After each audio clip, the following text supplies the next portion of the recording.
Nabi sallallahu alaihi wasallam bersabda, innal ulama warasatul anbiya.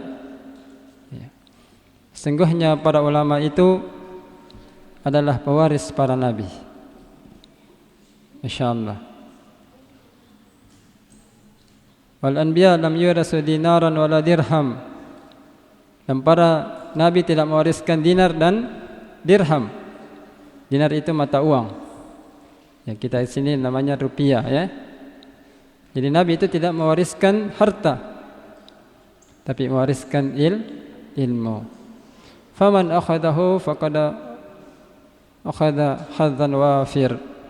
Maka siapa yang mengambil warisan tersebut, maka dia telah mengambil bagian yang sangat menguntungkan baginya. Masya Allah. Jadi kita bisa termasuk orang-orang yang kaya. Ada orang kaya dengan dinarnya, dengan rupiahnya, tapi para penuntut ilmu kaya dengan ilmu. Masya Allah.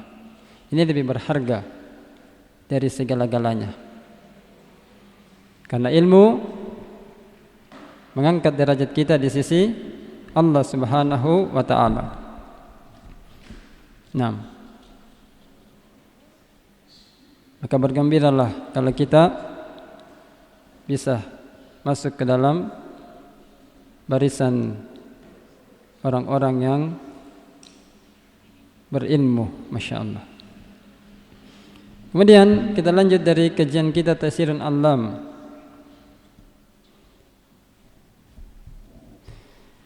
Ya sekalian, an Abi Hurairah radhiyallahu anhu Nabi sallallahu alaihi wasallam qala, innama ju'ila al-imamu li'utama bihi fala takhtalifu alaihi fa idza kabbara fakabbiru wa idza raka'a farka'u wa idza qala sami'allahu liman hamida faqulu rabbana walakal hamdu wa idza sajada fasjudu wa idza shalla jalisan fasallu julusan ajma'un.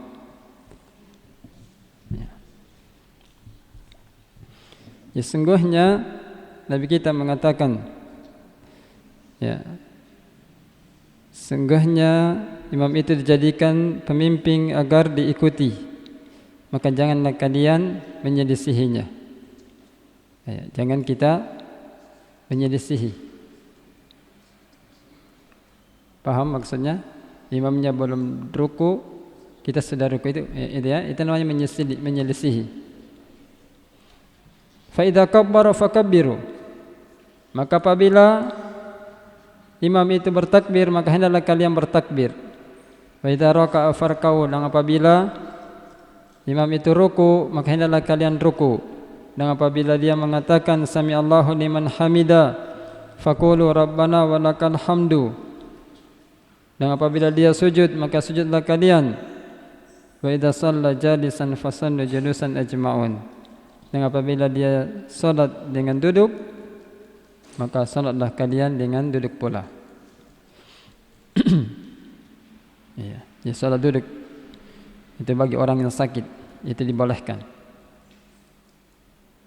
Bisa dipahami ya? Jadi jangan, ya, kalau tidak sakit jangan salat duduk, gitu ya. Kemudian hadis selanjutnya, wa ma fi ma'nahu min hadis Aisyah radhiyallahu anha qalat shalla Rasulullah sallallahu alaihi wasallam fi baitihi wa huwa syaq fa shalla jalisan wa shalla wara'ahu qaumun qiyaman fa asyara ilaihim an ajlisu falamma sarafa qala innama ju'ila al-imamu li'utamma bih fa idza raka'a farka'u wa idza rafa'a farfa'u wa idza qala sami Allahu liman hamida faqulu rabbana walakal hamdu wa idza shalla jalisan fasallu julusan ajma'un. Wa hadzal hadis hadisus sadis.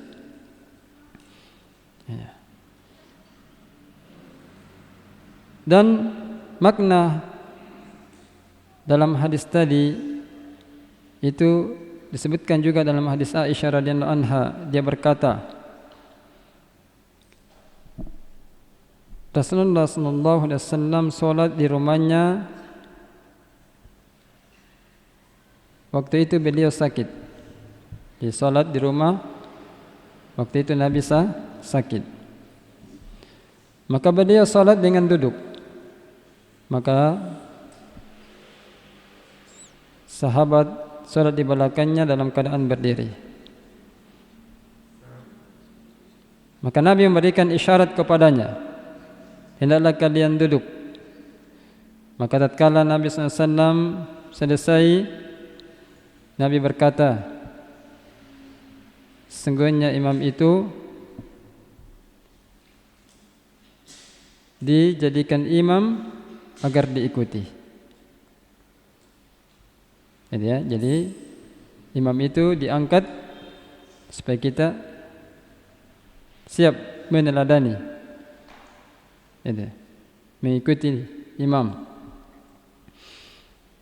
Maka apabila imam dia ruku, maka hendaklah kalian ruku. Apabila dia mengangkat kepalanya atau bangkit dari ruku, maka hendaklah kalian bangkit pula. Dan apabila dia mengatakan Sami Allahu liman hamida, maka katakanlah Rabbana walakal hamdu. Dan apabila dia salat dalam keadaan duduk, maka salatlah duduk pula. Hadis ini hadis yang ketiga dari bab imamah. Ya sekalian yang dirahmati oleh Allah Subhanahu wa taala. Kita sudah jelaskan hadis ini, dan kita mengambil faedah bahwa jangan sekali-kali kita menyelisihi imam. Jangan sekali-kali kita mendahului imam. Sebagaimana kita pernah dengar hadis sebelumnya, bahwa orang yang mendahului imam bisa kepalanya dirubah atau mukanya dirubah menjadi bentuk himar atau kepala himar. Ini bahayanya. Atau bisa juga orangnya itu tabiatnya yang dirubah, akalnya yang tadinya pintar bisa menjadi bodoh. Jadi kalau ada orang di sekolah kurang susah menangkap pelajaran atau kuliah setengah mati, periksa salatnya. Mungkin salatnya ada yang kurang beres. Jadi di sekolah atau di mahad, di pondok kita susah menghafal, perbaiki salat. Mungkin ada salat yang kurang baik. Ada yang bermain-main dalam salat, tidak khusyuk dalam salat. Itu mempengaruhi akal manusia. Jadi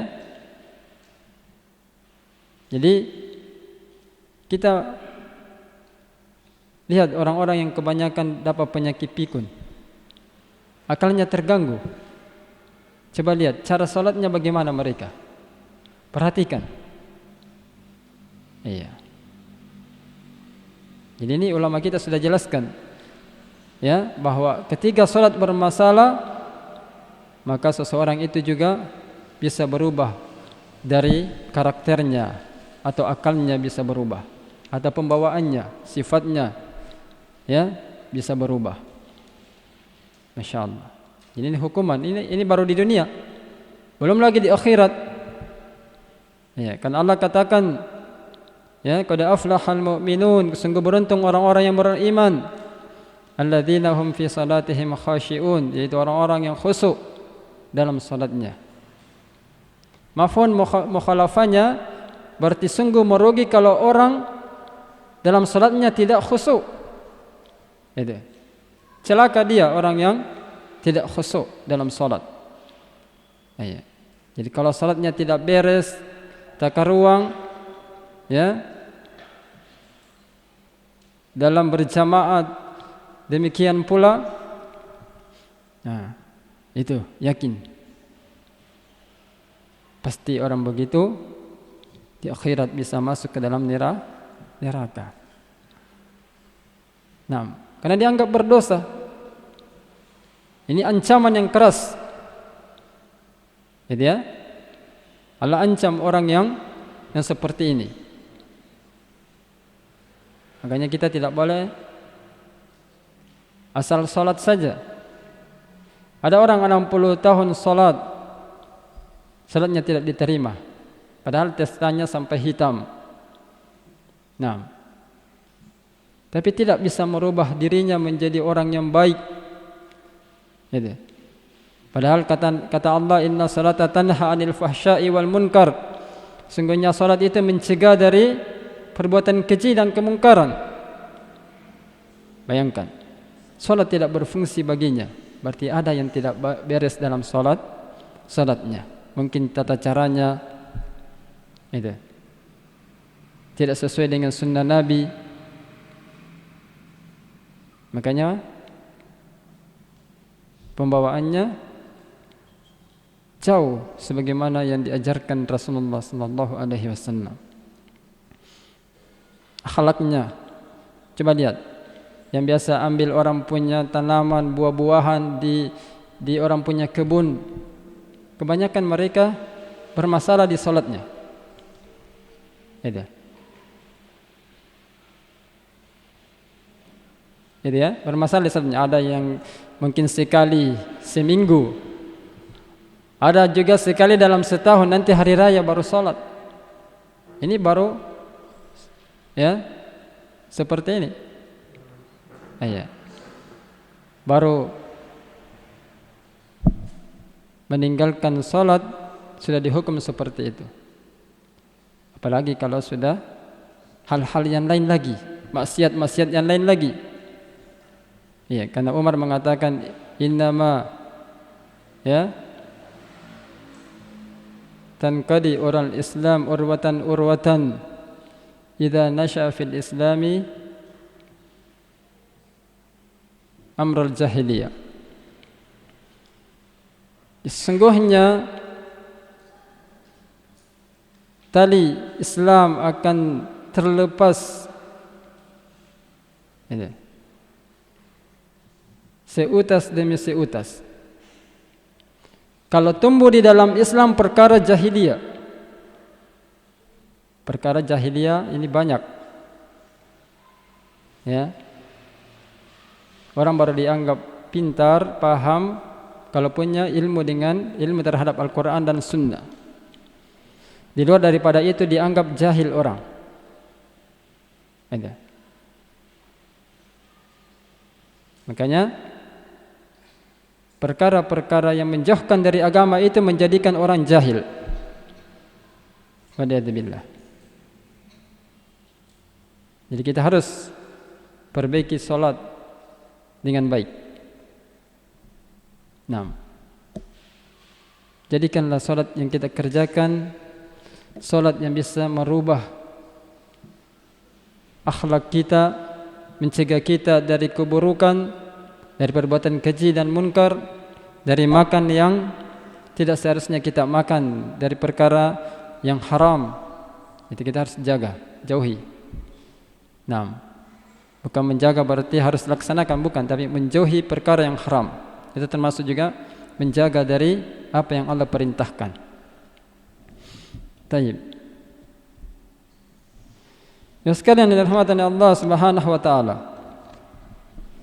Kita lanjut hadis selanjutnya. An Abdullah bin Yazid Al-Khudmi Al-Ansari radhiyallahu anhu qala haddatsani Al-Bara wa huwa ghairu kadzub. Qala kana Rasulullah sallallahu alaihi wasallam idza qala sami Allahu liman hamida lam yahni ahadun minna dhahrahu hatta yaqa'a Rasulullah sallallahu alaihi wasallam sajidan thumma naqa'u sujudan ba'dah. Dari Abdullah bin Yazid Al-Khudmi Al-Ansari radhiyallahu an, dia berkata, telah bercerita kepadaku Al-Bara wa huwa ghairu kadzub, dan beliau itu tidak berdusta. Subhanallah. Ini termasuk akhlaknya beliau, akhlak tidak berdusta.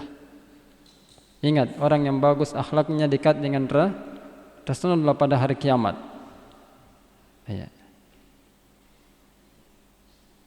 Inna akrabakum minni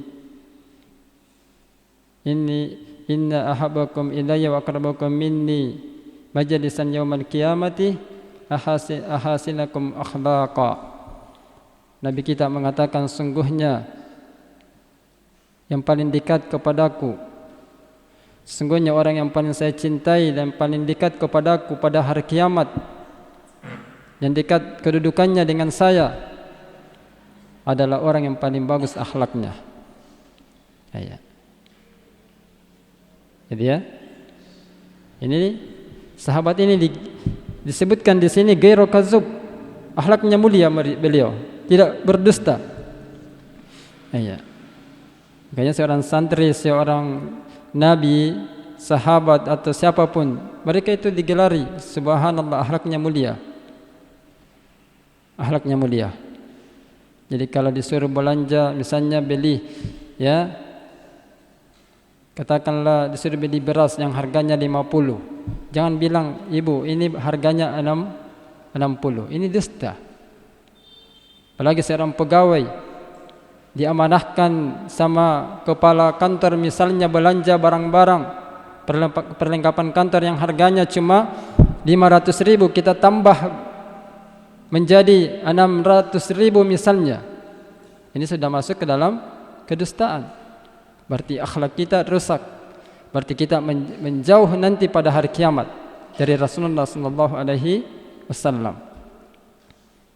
Nah, ini hukuman juga. Kalau kita jauh dari Nabi, berarti itu tandanya kita bukan orang yang dimuliakan. Iya. Jadi ya. Jadi kita mau bersama dengan Rasul, berarti akhlak harus baik, termasuk sifat jujur harus dimiliki. Dalam berbuat, dalam berkata, dalam bermuamalah, masya Allah, ini akhlak yang mulia. Jadi Al-Bara mengatakan, qala kana Rasulullah sallallahu alaihi wasallam idza qala sami Allahu liman hamida. Rasulullah sallallahu alaihi wasallam idza qala, apabila berkata sami Allahu liman hamida, lam yahni ahadun minna dhahrahu. Bayangkan, tidak ada salah seorang pun dari kami yang masih bengkok punggungnya. Ya. Jadi serentak sahabat itu bangkit. Ya. Jadi sebagian kan ada orang, imamnya sudah mengatakan sami Allahu liman hamidah, dia masih tetap ruku. Ya. Atau imamnya sudah bangkit dari sujud Allahu Akbar, dia masih tetap sujud, panjang sujudnya. Ini dilarang juga, tidak boleh. Jadi dilarang mendahului imam, dilarang juga kita memperlambat gerakan dalam sholat. Iya. Kalau imam sudah berpindah dari gerakan itu, kita juga harus menjaga gerakan. Itu. Jadi ya. Hatta yaqa Rasulullah SAW sajidan. Jadi tidak ada seorang pun dari kami yang masih bengkok punggungnya sampai Rasulullah SAW bersujud. Tsumma laqa'u sujudan ba'dah. Kemudian kami pun sujud setelah beliau. Jadi kita harus mengiringi gerakan imam. Jangan lambat. Iya. Itu ya. Saya boleh lambat. Jadi inilah gunanya imam, harus seragam. Nah, jadi imam sudah mengatakan sami Allahu liman hamidah, langsung kita jamaah di belakang langsung juga bangkit. Masya Allah. Makanya ini termasuk pelajaran yang sangat berharga di sini, supaya jangan menyelisih imam. Ya. Sebagian orang tidak paham perkara ini, tidak mengerti posisinya sebagai makmum. Ya. Jadi ya, dia sudah bermakmum di belakang imam, tapi dia tidak berfungsi sebagai makmum. Ini yang keliru. Jadi kita semua harus paham posisi kita masing-masing. Yang pemimpin, yang makmum harus mengerti dirinya sebagai makmum. Iya. Dan ini hikmah yang sangat luar biasa. Kalau setiap orang memahami keadaannya, maka aman negeri ini. Yang rakyat mengerti dia di posisinya sebagai rakyat, siap diatur, berarti aman negeri ini. Tapi rakyat dia justru mau mengatur pemimpin, ini yang masalah. Iya. Suka mendemo, iya. Suka mengkritik apa yang diputuskan atau ya aturan-aturan yang dibuat sama pemimpin, diprotes. Nah, jadi ya, ini tanda kecelakaan, kesengsaraan. Jadi Nabi sudah larang, jangan kau menyelisihi imam. Jangan. Berarti ada larangan begitu. Ya, kalau ada larangan berarti ada bahaya. Seperti mana telah dikaji sebelumnya. Baik, sekalian. Al-makna al-ijmali, makna secara global dalam hadis ini, kata Syekh rahimahullah, yadhkuru hadzal rawi as-suduq anna Nabiy sallallahu alaihi wasallam ya ummu ashabahu fi shalah. Jadi perawi hadis ini yang jujur menyebutkan bahwa Nabi sallallahu alaihi wasallam mengimami sahabat-sahabatnya dalam salat. Fakanat af'alul ma'mumin ta'ti ba'da ayyutimma fi'luhu. Maka semua perbuatan makmum itu hendaklah dia lakukan setelah imam itu menyempurnakannya. Iya. Jadi jangan, kalau imam belum menyempurnakan, jangan kita buat. Begitu ya. Bi haitsu kana an-nabiy sallallahu alaihi wasallam idza rafa'a ra'sahu min ar-ruku' wa qala sami'allahu liman hamida thumma rafa'a ashabahu ba'dahu habita sajidan. Di mana Nabi sallallahu alaihi wasallam kalau dia mengangkat kepalanya dari ruku dan beliau mengatakan sami'allahu liman hamida,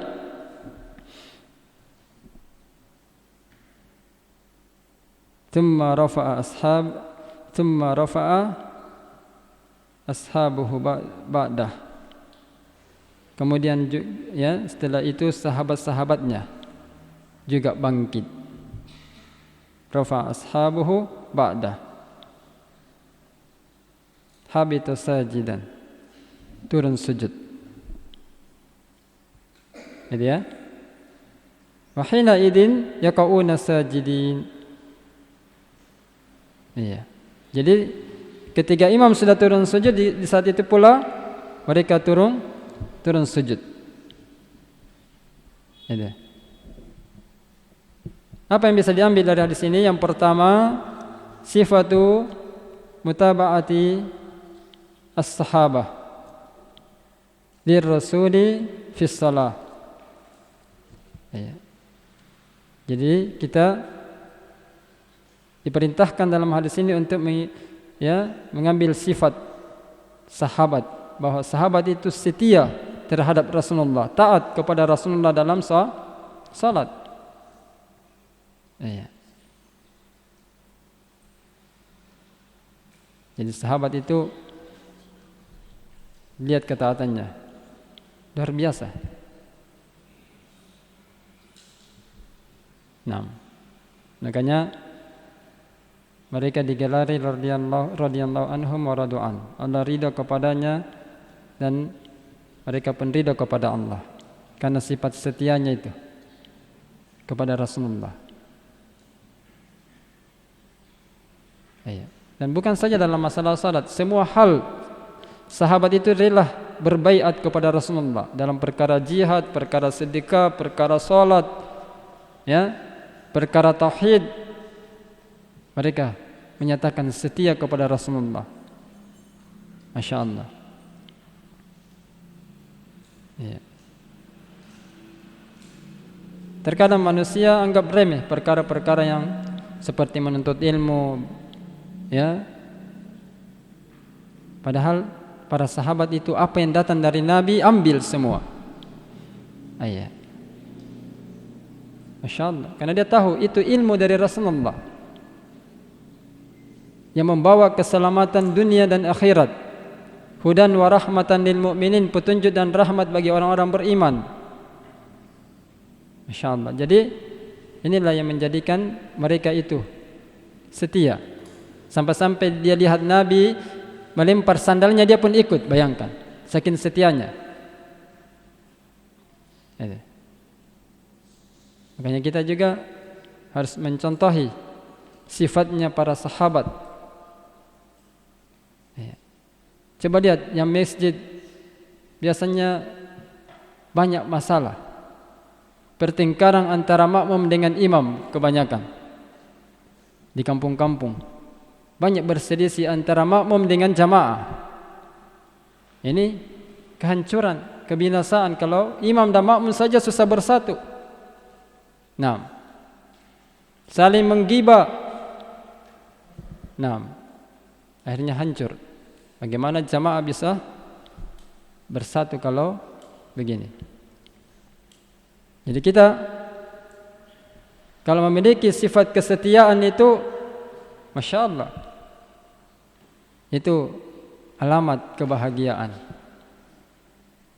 Iya. Wala yazaluna mukhtalifin illa man rahima rabbuk. Allah sifati orang-orang yang suka berselisih itu orang yang sengsara, bukan orang yang dirahmati oleh Allah. Nah, mereka selalu berselisih kecuali orang yang dirahmati oleh Tuhanmu. Makanya dalam salat juga jangan kita ada perselisihan antara makmum dengan imam, supaya kita salat itu bahagia, tenang. Masya Allah.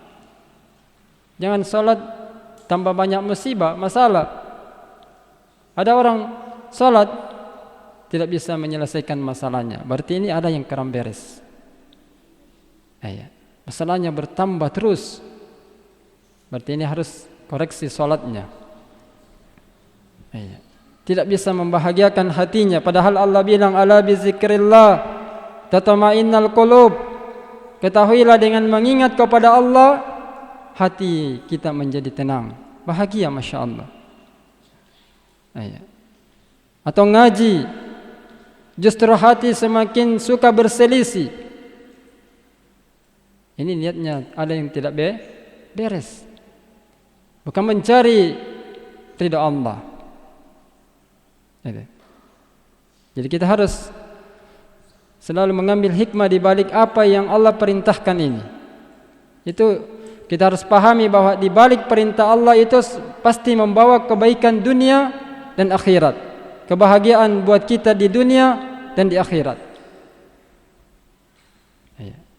Kita harus yakin. Jadi tidak ada syariat Allah itu untuk mempersulit hambanya, tidak ada. Untuk menyengsarakan kita, tidak ada. Nah, justru penuh dengan kemudahan yang Allah buatkan buat kita. Masya Allah. Makanya dengan aturan itu kita tinggal ikut saja, tak usah menyelisihi. Pernah Nabi mengatakan, du'uni ma taraktukum, biarkan aku terhadap apa yang saya tinggalkan kepada kalian. Itu Nabi suruh kita, biarkan, sesuaikan diri kita sebagaimana apa yang Nabi telah ajarkan. Itu maksudnya. Jangan menyelisihi.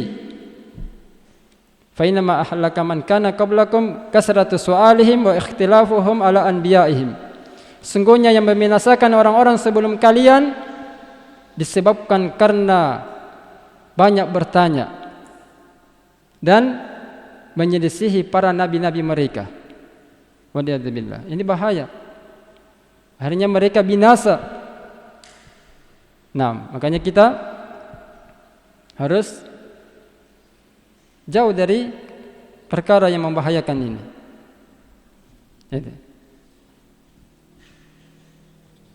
Jadi di sekolah saja contoh, guru suruh kerjakan PR, kita tidak mau dengar.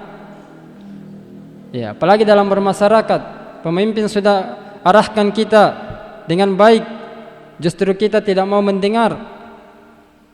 Ya.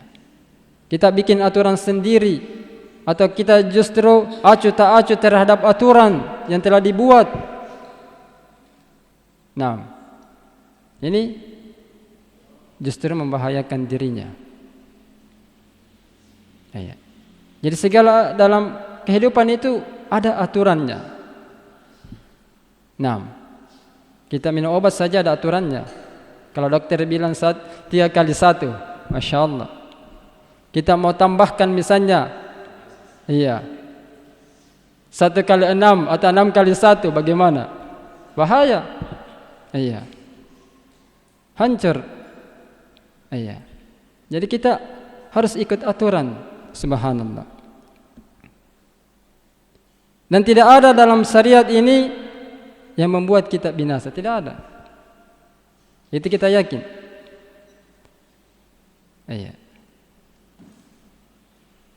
Jadi jangan prasangka-prasangka buruk. Syariat ini lagi membuat kita terbebani, jangan. Antum kira potong tangan itu sebagai azab? Tidak, itu rahmat dari Allah. Rajam, justru dengan rajam itu menyelamatkan 1000 nyawa. Makanya hukum syariat Allah itu luar biasa. Tidak ada yang membahayakan bagi manusia, tidak ada. Jadi kita bersyukur dengan syariat Allah. Summa ja'alnakum ala syari'ati minal amri fattabi'ha. Kemudian kami jadikan buat kalian itu aturan syariat, hendaklah kalian mengikutinya. Harus kita ikut, baru kita bisa tenang dalam hidup ini. Makanya jangan harap ahlul bid'ah, orang-orang musyrik, orang-orang kafir mau bahagia dengan aturannya, jangan harap. Itu membinasakan buat diri mereka kalau tidak mau bertobat segera.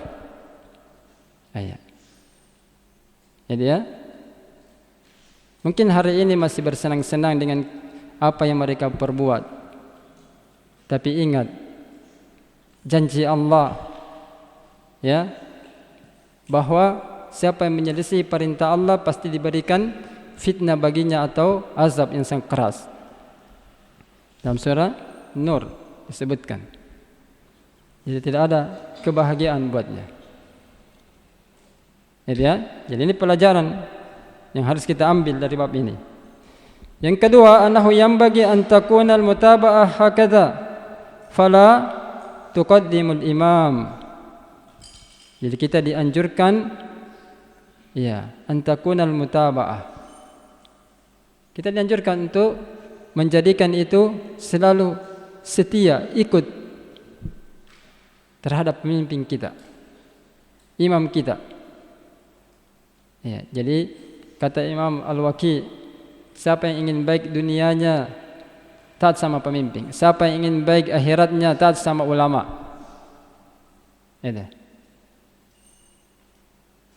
Jadi kalau mau sholatnya bagus, taat sama imamnya yang memimpin kita dalam sholat.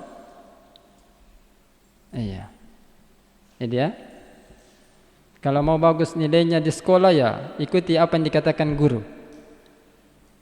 Nah, kalau kita ingin menjadi rakyat yang selalu diperhatikan sama pemimpin, mau diberikan hak-hak kita, taat sama pemimpin. Jadi tidak ada kesulitan kalau kita memiliki sifat mutaba'ah.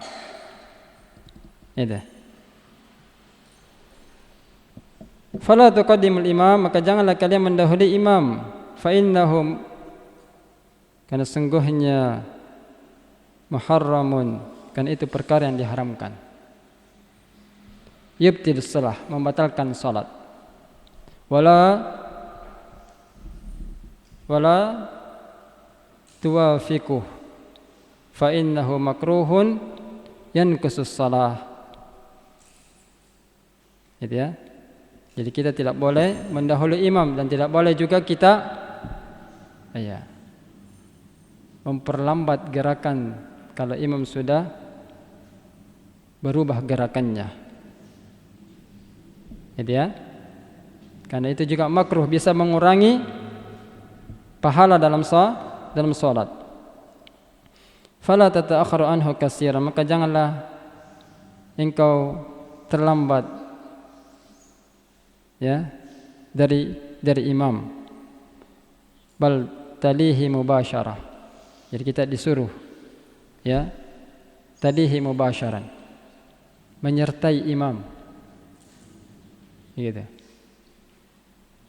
Itu namanya orang yang mutaba'ah. Yang ketiga, fil hadis dalilun ala tulil tuma'niniyah ba'da ruku'. Dalam hadis tersebut ada dalil ala tulil tuma'niniyah ba'da ruku', panjangnya tuma'nina setelah ruku'. Sami Allahu liman hamidah, Rabbana walakal hamdu, itu usahakan panjang di situ. Jangan tergesa-gesa. Belum lurus baik-baik sudah turun. Jadi usahakan sami Allahu liman hamidah, istirahat dulu tumaknina di situ. Gitu ya. Ya, supaya kita bisa meluruskan dulu punggung baik-baik. Nah, kalau mau panjang doanya juga bisa.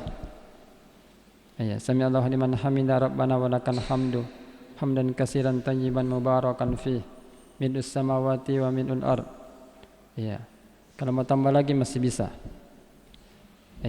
Kalau cuma pendek saja bisa juga. Sami Allahu liman hamidah bisa. Kalau pendek tapi tenang juga, istirahat tanpa membaca doa boleh. Penting jangan keburu ya. Taib.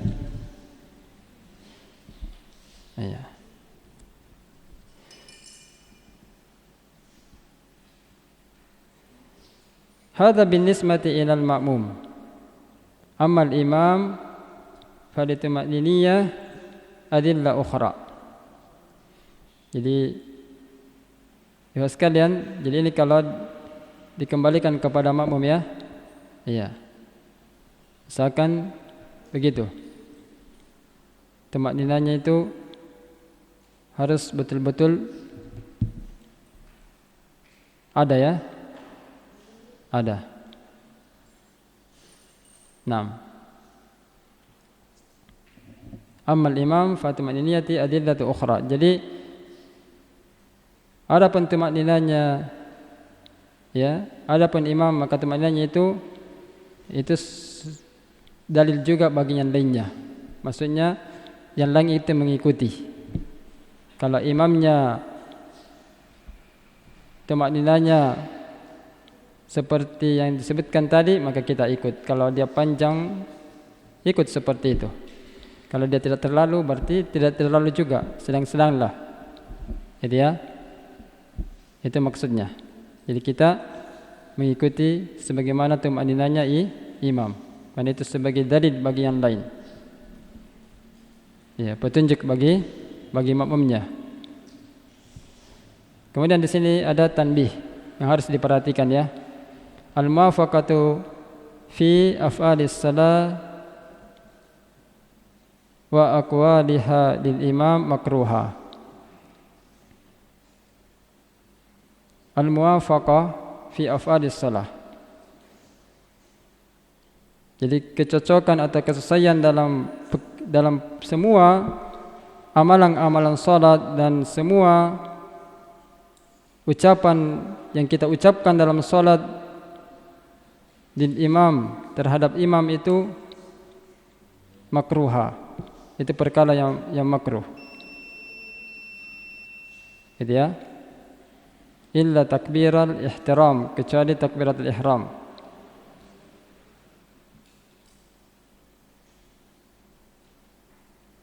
Fa innaha la tanaqidu ma'aha as-salah. Ayah.